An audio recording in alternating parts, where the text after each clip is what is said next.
Halo, assalamualaikum. Kami Nazim Mustafa Ahmed dan Ahmad Abdal ingin mempresentasikan tugas video IPS yang bertema aktivitas kegiatan ekonomi. Yang pertama, aktivitas masyarakat masa Hindu-Buddha. Pada masa aksara, peradaban sudah lebih maju dan mewariskan banyak peninggalan yang masih dapat dinikmati hingga sekarang. Peninggalan-peninggalan tersebut dapat ditelusuri karena pada masa ini leluhur sudah mengenal tulisan. Leluhur bangsa Indonesia mempunyai kemampuan yang baik untuk menerima lokal baru dari luar karena mereka mempunyai sifat terbuka dan dapat mengolah budaya dari luar.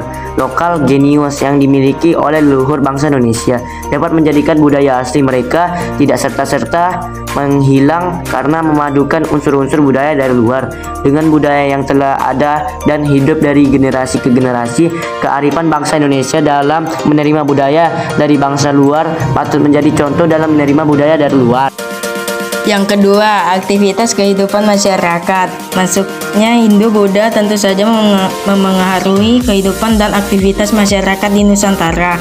Kehidupan masyarakat masa Hindu-Buddha tidak dapat dipisahkan dari kerajaan-kerajaan bercorak Hindu-Buddha yang berkuasa pada masa lalu.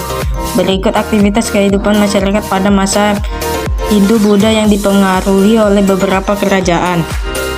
Kerajaan bercorak Islam di Indonesia. Runtuhnya kerajaan bercorak Hindu-Buddha di Indonesia seiring penyebaran Islam memunculkan berbagai kerajaan bercorak Islam. Kesultanan Islam memiliki ciri yang berbeda dengan kerajaan bercorak Hindu-Buddha. Berikut ciri-ciri khusus dari Kesultanan Islam. 1. Pemerintahan berasaskan hukum Islam, hukum syara. 2. Rajanya bergelar sultan. 3. Raja berfungsi sebagai pemimpin agama di samping kepala pemerintah. 4. Agama Islam dijadikan sebagai agama kerajaan.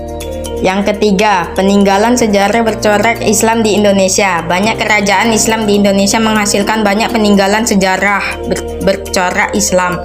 Ada yang berbentuk bangunan seni dan kebudayaan, kaligrafi, dan sastra.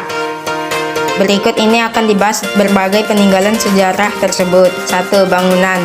Beberapa bentuk bangunan yang merupakan peninggalan sejarah bercorak Islam umumnya berupa masjid dan keraton. Yang kedua, seni pahat dan kaligrafi. Seni pahat biasanya digunakan untuk mengukir batu nisan di makam para raja. Beberapa batu nisan yang memiliki unsur seni pahat diantaranya adalah batu nisan Fatimah binti Maimun di Gresik, batu nisan Sultan Malik As-Saleh di Lok Seumawe, Aceh, dan batu nisan Sultan Hasanuddin di Makassar.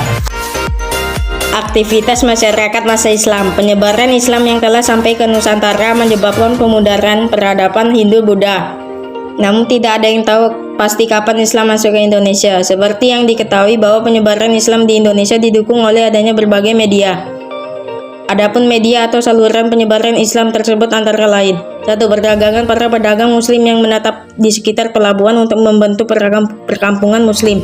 2. Pendidikan. Pendidikan untuk menyebarluaskan agama Islam dilakukan dengan seorang murid atau santri yang berguru kepada seorang ulama di pesantren. Kemudian setelah cukup ilmunya dan lulus pesantren, berdakwah ke daerah asal dan daerah lain yang belum memeluk Islam.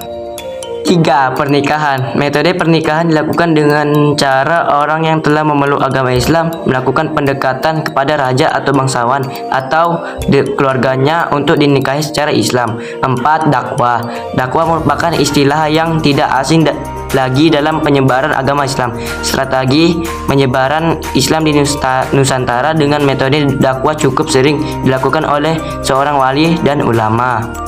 Sekian dari kami. Terima kasih sudah menonton video kami. Assalamualaikum warahmatullahi wabarakatuh.